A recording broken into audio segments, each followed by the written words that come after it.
And welcome to SPM IS Academy. Today we will analyze important newspaper articles of 23rd February 2021. Please note you can download the PDF version of today's newspaper analysis by clicking the link given in the comment section. You can download the PDF version of January 2021 magazine from our website spmisacademy.com. You can also join our WhatsApp group through the link given in the description section for more study materials. This is the list of the topics that we'll be covering from today's newspaper. And the first article is taken from editorial segment. It is about the Silicon Shield of Taiwan, and this topic is important from our syllabus paper 3 international relations point of view. तो इस article को समझने के लिए हमें Taiwan की brief history समझनी होगी. तो देखिए, आप सबको एक बात तो पता होगी, पहले भी मैंने कई दफ़ा अपने न्यूज़पेपर एनालिसिस में कवर किया है कि ये जो मेनलैंड चाइना है ये 1927 से लेकर के 1949 तक के बीच में यहाँ पे एक सिविल वॉर चल रही थी, इंटरनल कन्फ्लिक्ट चल रही थी. And this war was being conducted mainly between two parties. एक थी Kuomintang. Kuomintang was being led by Chiang Kai shek. They wanted to establish a democratic form of government and they called China as Republic of China. तो वो Republic government लाना चाहते थे, democracy लाना चाहते थे, इसलिए चाइना को वो रिपब्लिक ऑफ चाइना नाम से बुलाते थे. और जो दूसरी पार्टी थी वो थी Communist Party of China. Its leader was Mao Zedong and he wanted to establish a communist form of government in China.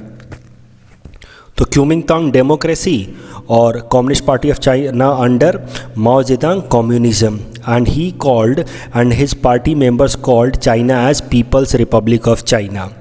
फिर हुआ क्या कि this civil war continued for about 22 years from 1927 to 1949, but when it ended in 1949 it was the Communist Party of China that emerged victorious.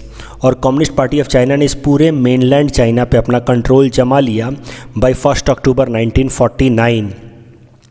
And Chiang Kai-shek along with his supporters was forced to move outside this mainland China. और एक छोटा सा island है यहाँ पे, Formosa island कहते हैं.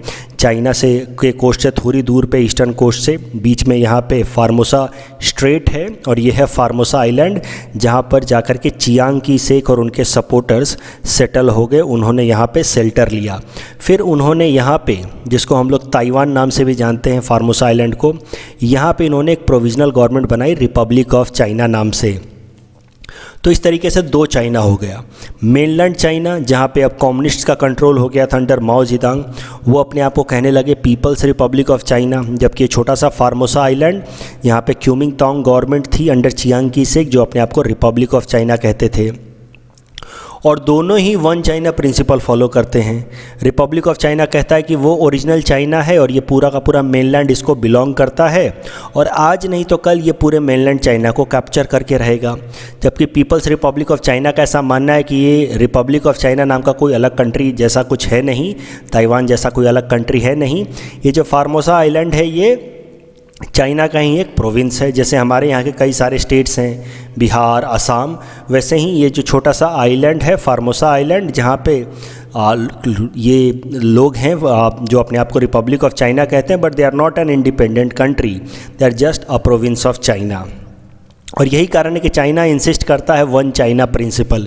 China का ऐसा मानना है कि बस एक ही चाइना है, रिपब्लिक ऑफ चाइना जैसा कोई देश है नहीं. और इसलिए चाइना का स्ट्रिक्ट एक तरह की फॉरेन पॉलिसी है कि कोई भी कंट्री रिपब्लिक ऑफ चाइना यानी कि ताइवान को अगर इंडिपेंडेंट रिकॉग्निशन देता है तो उसके साथ फॉर्मल रिलेशंस चाइना नहीं रखेगा, ये पीपल्स रिपब्लिक ऑफ चाइना नहीं रखेगा. और यही कारण है कि दुनिया के बहुत गिने चुने कंट्री हैं जो ताइवान को ऑफिशियली आइडेंटिफाई करते हैं as an independent autonomous sovereign country. और वो सारे कंट्री जो हैं फिर चाइना को इंडिपेंडेंट ऑटोनोमस सोवरेन कंट्री की तरह नहीं आइडेंटिफाई करते because of one China principal. China कहता है कि एक ही चाइना है ही, दूसरा चाइना है ही नहीं. तो ताइवान तो बस चाइना का एक प्रोविंस है और ताइवान को कोई इंडिपेंडेंट कंट्री की तरह आइडेंटिफाई करता है तो वो चाइना की सोवरेनिटी को चैलेंज है. और यही कारण है कि China is very stringent about it's one China policy कि भाई चाइना बस एक ही है, आप ताइवान को अलग से उसके साथ डिप्लोमेटिक रिलेशंस इस्टेब्लिश ना करो. और दुनिया के तमाम major countries like India, US, Russia सब वन चाइना प्रिंसिपल को फॉलो करते हैं। They do not recognise Taiwan as an independent autonomous country. ये गिने चुने छोटे मोटे कंट्रीज़ हैं जैसे बेलीज, ग्वाटेमाला, ये सब ताइवान को आइडेंटिफाई करते हैं, but no major country identifies including India. जैसा कि मैंने कहा, India does not maintain official diplomatic relations with Taiwan, लेकिन हाँ इंडिया के इकोनॉमिक कॉमर्शियल टाइज हैं ताइवान से, बहुत ज़्यादा हम लोग ट्रेड करते हैं, खासकर टेक्निकल इक्विपमेंट्स, इलेक्ट्रॉनिक इक्विपमेंट्स हम लोग ताइवान से खरीदते हैं। But we do not formally recognise Taiwan as an independent country. वैसे ही US also does not formally recognise Taiwan. US ने एक पॉलिसी अडॉप्ट की थी 1979 में। उस पॉलिसी में यूएस ने सेल्फ डिक्लेरेशन किया था रिगार्डिंग वन चाइना प्रिंसिपल की बस एक ही कंट्री है China, there is no country like Taiwan. तो यूएस ने साफ साफ उस प्रिंसिपल में भी ये कहा था, उस ऑफिशियल डॉक्यूमेंट में भी कहा था कि US does not want to get into conflict with China. US wanted to appease China in order to counter USSR. ये देखिए 1979 का जो टाइम था, उस टाइम में कोल्ड वॉर चल रहा था और चाइना यूएस को सपोर्ट कर रहा था। तो यही कारण है कि उसके बदले में फिर यूएस ने चाइना की वन चाइना प्रिंसिपल को मान ली और इस तरीके से 1979 में यूएस ने अपने ऊपर एक सेल्फ इम्पोजिशन या सेल्फ लिमिटेशन लगा दिया that there is just one China, और यूएस ऑफिशियली ताइवान को एक इंडिपेंडेंट कंट्री की तरह रिकॉग्नाइज नहीं करेगा। और कई सारे सेल्फ लिमिटेशंस लगाए कि कोई भी फॉर्मल विजिट नहीं होगी ऑफिशियल्स की यूएस से ताइवान में, या ताइवान के कोई भी फॉर्मल ऑफिशियल्स यूएस विजिट नहीं कर सकते। तो इस तरह के कई सारे लिमिटेशंस भी लगा दिए यूएस ने in its official document of 1979। अब हाल फिलहाल में हुआ क्या है, देखिए दोनों ही कंट्री, इंडिया या यूएस, ताइवान को एक इंडिपेंडेंट ऑटोनोमस कंट्री की तरह नहीं मानते हैं। इस उम्मीद में उन्होंने अपनी पॉलिसी अपनाई थी। इंडिया ने तो आज़ादी के बाद इस तरह की पॉलिसी अपनाई थी, इस उम्मीद में कि चाइना बॉर्डर पे कोई भी ट्रबल क्रिएट नहीं करेगा, इस उम्मीद में कि चाइना यूएस को भी कोई ट्रबल क्रिएट नहीं करेगा। इस उम्मीद में यूएस ने भी अपीजमेंट पॉलिसी अपनाई, इंडिया ने भी अपीजमेंट पॉलिसी अपनाई। लेकिन दोनों ही कंट्री को हाल फिलहाल में आप देख रहे हैं कि चाइना कैसे अग्रेसिवली काउंटर कर रहा है, और यही कारण है कि धीरे धीरे अब यूएस अपनी पॉलिसी ताइवान की तरफ बदल रहा है in order to pressurise China.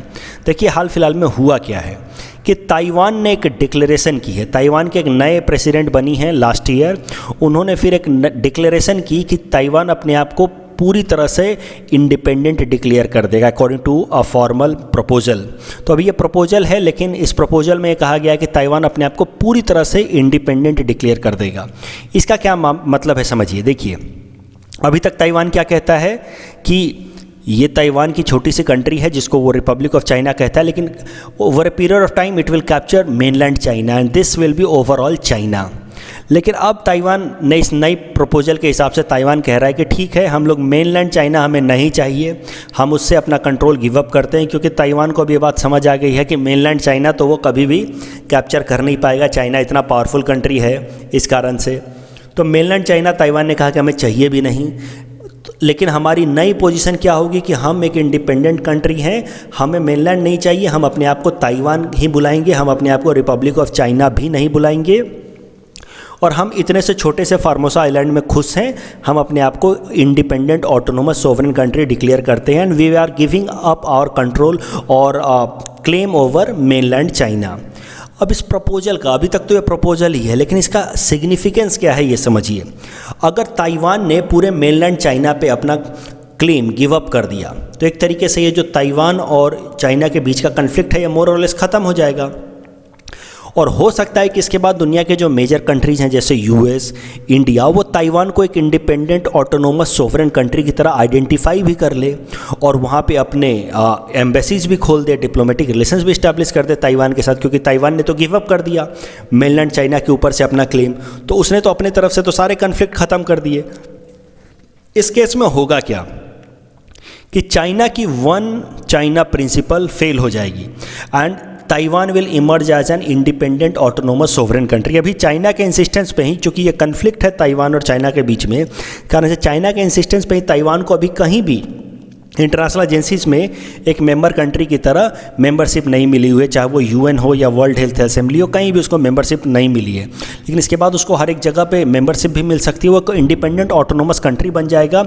और इस तरीके से चाइना का जो क्लेम है फार्मोसा आइलैंड पे वो ख़त्म हो जाएगा, वन चाइना प्रिंसिपल भी ख़त्म हो जाएगा।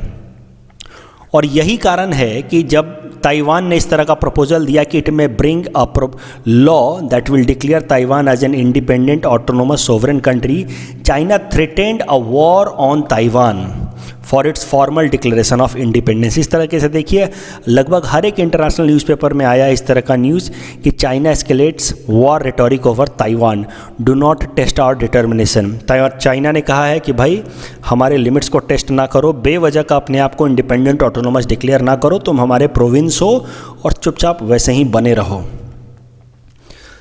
तो अब इस पूरे आर्टिकल में जो आइडियाज़ कौन कौन से डिस्कस किए गए हैं वो देखते हैं। अभी तक तो हमने जो भी डिस्कस किया वो बस बैकग्राउंड था।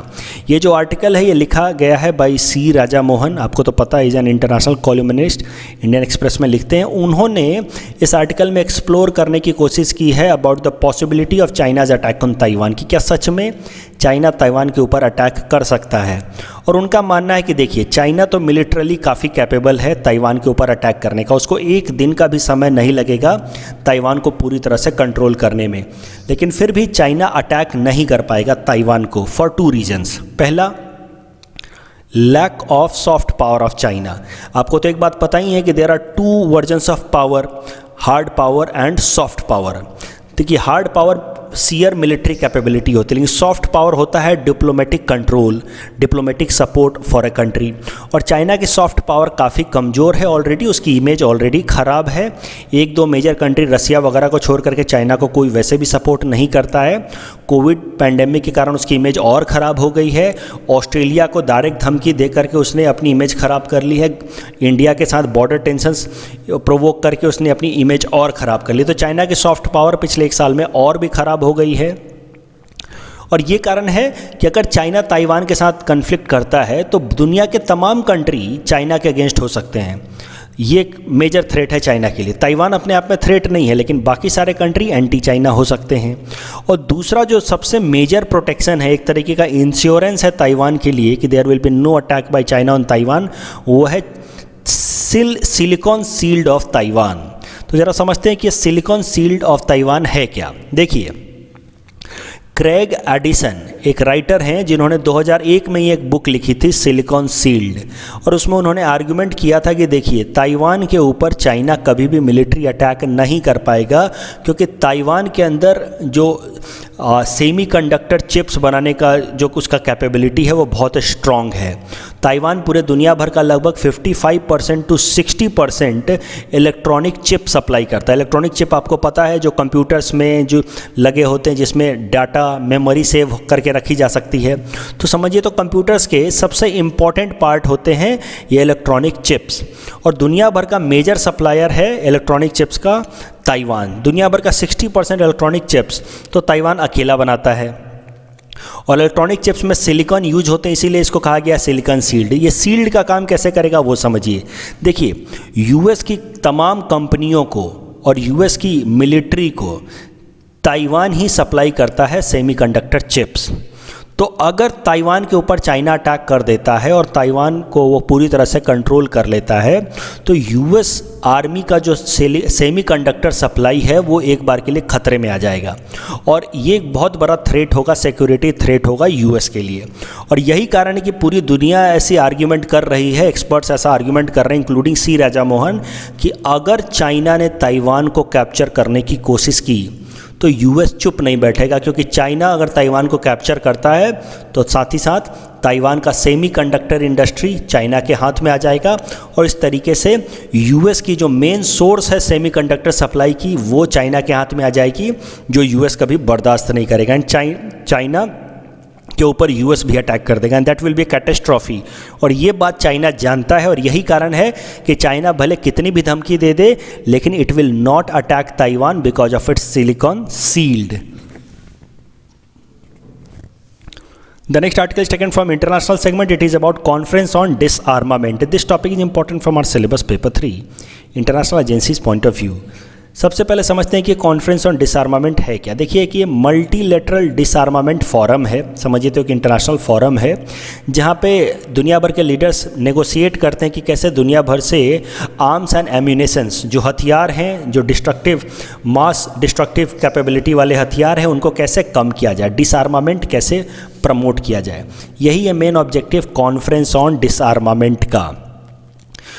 साल भर में 3 इसके सेपरेट सेशंस होते हैं जेनेवा के अंदर, और हाल फिलहाल में एक इस तरह का सेशन हुआ है जेनेवा के अंदर जहां पे इंडिया के फॉरेन सेक्रेटरी हर्षवर्धन श्रृंगला साहब ने पार्टिसिपेट किया है।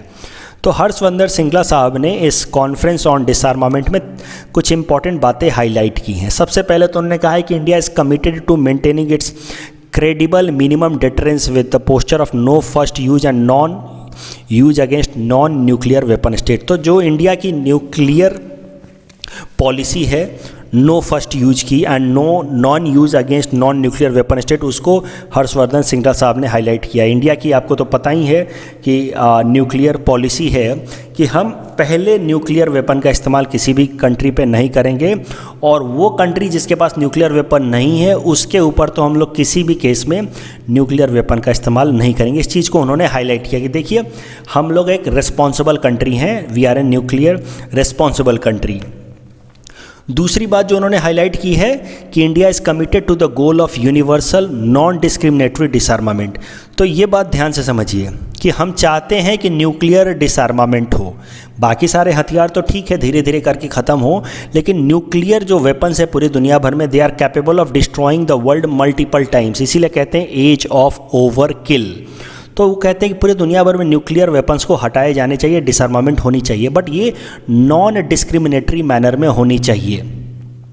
और ये नॉन डिस्क्रिमिनेटरी बात कह करके उन्होंने indirectly nuclear non proliferation treaty की तरफ इशारा किया। आपको तो पता ही है कि न्यूक्लियर नॉन प्रोलिफरेशन ट्रीटी के हिसाब से बस 5 ऐसे कंट्री हैं, those P5 countries of United Nation Security Council who are entitled to have nuclear weapons, rest of the countries are not entitled to. और इसी कारण से India nuclear non proliferation treaty को कभी साइन नहीं करता है, उसमें इंटर नहीं करता इस एग्रीमेंट में। रीज़न बीइंग इंडिया कहता है कि ये जो डिसआर्मामेंट की पॉलिसी है न्यूक्लियर नॉन प्रोलिफरेशन ट्रीटी, ये डिस्क्रिमिनेटरी है, it gives preferential treatment to 5 countries while other countries are discriminated against. और यही कारण है कि India demands universal and non discriminatory, मतलब सब लोग छोड़ें तो हम भी अपना न्यूक्लियर वेपन छोड़ देंगे, लेकिन ये नहीं कह सकते कि इन 5 को छोड़ करके बाकी सबको अपना न्यूक्लियर वेपन हटाना होगा। इसी तरीके का एक रिपोर्ट इंडिया ने ऑलरेडी प्रिपेयर किया है और जमा किया है कॉन्फ्रेंस ऑन डिसआर्मामेंट के अंदर इन 2007, जिसका नाम है वर्किंग पेपर ऑन न्यूक्लियर डिसआर्मामेंट। ये सब छोटी छोटी बातें याद रखोगे तो कभी न्यूक्लियर पॉलिसी पे सवाल आ जाए, वहाँ लिख सकते हो कि India submitted a working paper on nuclear डिसआर्मामेंट in conference on डिसआर्मामेंट in 2007 asking for universal and non-discriminatory nuclear disarmament।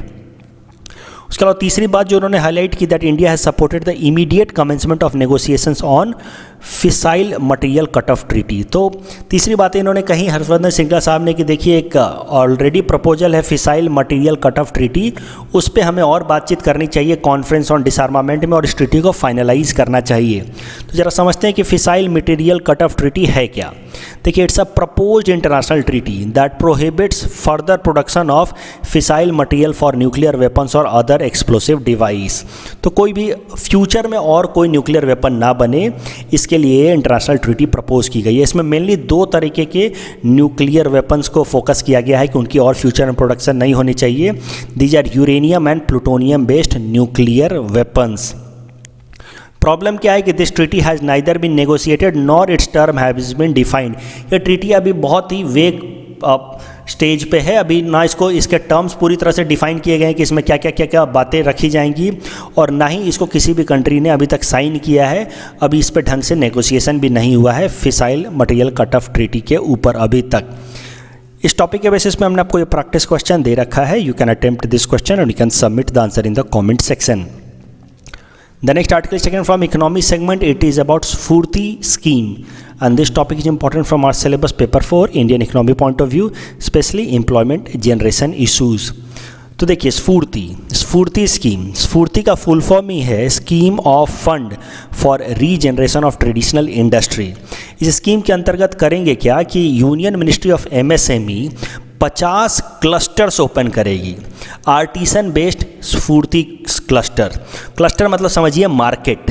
50 India भर के 18 स्टेट्स के अंदर इस तरह के मार्केट डेवलप किए जाएंगे, क्लस्टर डेवलप किए जाएंगे फॉर एमएसएमई प्रोडक्ट्स, खासकर आर्टिसन बेस्ड। ये देखिए जैसे हाथों से बनाए हुए इस तरह के हाथों के प्रोडक्ट या इस तरह के यूटेंसिल्स, जो भी एमएसएमई के इस तरह के प्रोडक्ट्स हैं आर्टिसन बेस्ड इंडस्ट्रीज़ के, उनके 50 मार्केट बनाए जाएंगे जिसको आर्टिसन क्लस्टर कहा गया है। और 18 स्टेट्स में इस तरह के क्लस्टर बनाए जाएंगे अंडर स्फूर्ति स्कीम, और लगभग 42,000 आर्टिसंस, इस तरीके के कारीगर अपने अपने प्रोडक्ट्स को लेकर के अलग अलग स्फूर्ति क्लस्टर में अपना सामान बेचेंगे। जैसे मूसली based product, muslin, khadi, handicraft, handlooms, ये अपना product, bamboo based, agro processing, carpet weaving, ये सब अपना प्रोडक्ट ले जा करके आस पास के जो स्फूर्ति क्लस्टर हैं वहाँ जाकर के अपने प्रोडक्ट्स को ये लोग बेच सकते हैं। उससे उनको एक मार्केट मिलेगा, लोग भी वहाँ जाएंगे, वो उनके प्रोडक्ट को देखेंगे, खरीदेंगे। तो आसाम के अंदर भी इस तरह के खोले जा रहे हैं स्फूर्ति क्लस्टर। इससे आसाम के जो आर्टिसंस हैं वो उस क्लस्टर में जाकर के अपना प्रोडक्ट्स को बेच सकते हैं। अभी होगा क्या कि SFURTI clusters are of 2 types, regular clusters जिसमें 500 आर्टिसन या उससे कम आर्टिसंस होंगे एक क्लस्टर के अंदर, और इस तरह के स्फूर्ति क्लस्टर के लिए 2.5 करोड़ खर्च किए जाएंगे सरकार द्वारा। उसके अलावा होंगे मेजर क्लस्टर्स, इसमें 500 से ज़्यादा अगर कारीगर होंगे, 500 से ज़्यादा आर्टिसन होंगे तो उसको कहा जाएगा मेजर क्लस्टर, और इसके लिए भारत सरकार 5 करोड़ रुपए तक खर्च करेगी इस क्लस्टर को डेवलप करने के लिए। ये जो स्फूर्ति स्कीम है, it can be as an example of neo liberal approach. जो भी पॉलिटिकल साइंस ऑप्शनल वाले स्टूडेंट्स हैं वो इस बात को समझ पाएंगे कि how SFURTI scheme is an example of neo liberal approach, कि जहाँ पे the government is trying to promote the market itself, it is trying to make the market more efficient rather than directly providing job to the people.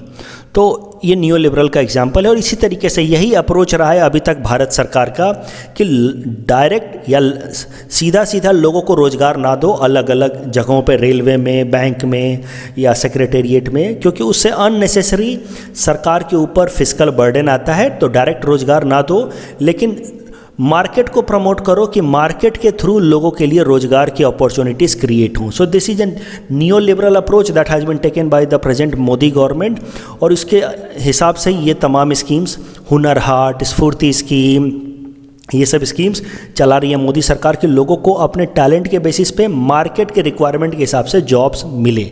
अब railway में ज़रूरत ही नहीं है तो क्यों बेवजह की वैकेंसी निकाले, इतनी ज़रूरत नहीं है। इसी तरीके से अब नए नए तरीके के एम्प्लॉयमेंट अपॉर्चुनिटीज़ क्रिएट किए जा रहे हैं through the market itself, and that is what is a neo liberal approach. ये जो अभी ट्रेंड चल रहा है हैशटैग मोदी रोजगार दो, उस ट्रेंड का काउंटर ट्रेंड जो चल रहा है, जो उसका लोग मजाक उड़ा रहे हैं, वो इसी ग्राउंड पे उड़ा रहे हैं कि मोदी या किस सरकार का काम डायरेक्ट रोजगार देना नहीं होता है। सरकार का काम होता है ऐसे कंडीशंस क्रिएट करना जिससे एम्प्लॉयमेंट अपने आप जनरेट हो, जो वो सरकार कर रही है। ऐसा काउंटर आर्ग्यूमेंट है। The next article is taken from Assam segment. It is about 5 years of Sita, state innovation transformation आयोग। देखिए सीता स्टेट लेवल पे, आसाम के स्टेट लेवल पे ठीक वैसे ही है जैसे नेशनल लेवल पे है NITI Aayog. That means it is a think tank of government of Assam the way NITI Aayog is think tank of the union government. अभी सीता के काम क्या क्या है, what are the mandates of SITA. ये न्यूज़ इसलिए आया क्योंकि सीता के 5 साल पूरे हो गए हैं। सीता के मैंडेट क्या है, क्या क्या इसके काम हैं? To guide the state government on developmental priorities and suggest policy guidelines in identifying these priorities and coordinating with all departments of the government in implementing these priorities, provide advice and guidance to the areas of coordination and division of responsibilities। सरल शब्दों में आप देखेंगे तो सीधी बात है कि सीता का काम है कि असम सरकार को गाइड करे, असम सरकार को असिस्ट करे कि कैसे डेवलपमेंट लाया जा सके असम के अंदर। तो असम सरकार को रिकमेंडेशंस देती है टाइम टू टाइम। सीता ने कुछ इंपॉर्टेंट प्रोजेक्ट सजेस्ट किए हैं, स्टडीज़ की हैं, एक्टिविटीज़ की हैं जो यहाँ लिखी हुई हैं। इनमें से कुछ आप याद कर सकते हैं। For example, development of A smart platform for promotion of renewable energy in Assam, study on floods and impact on livelihood in rural areas, survey of rural primary markets in Assam, जिसको हम लोग ग्रामीण periodical hearts भी कहते हैं। ये ठीक वैसे ही है जैसे अभी हमने स्फूर्ति स्कीम के लिए क्लस्टर देखा।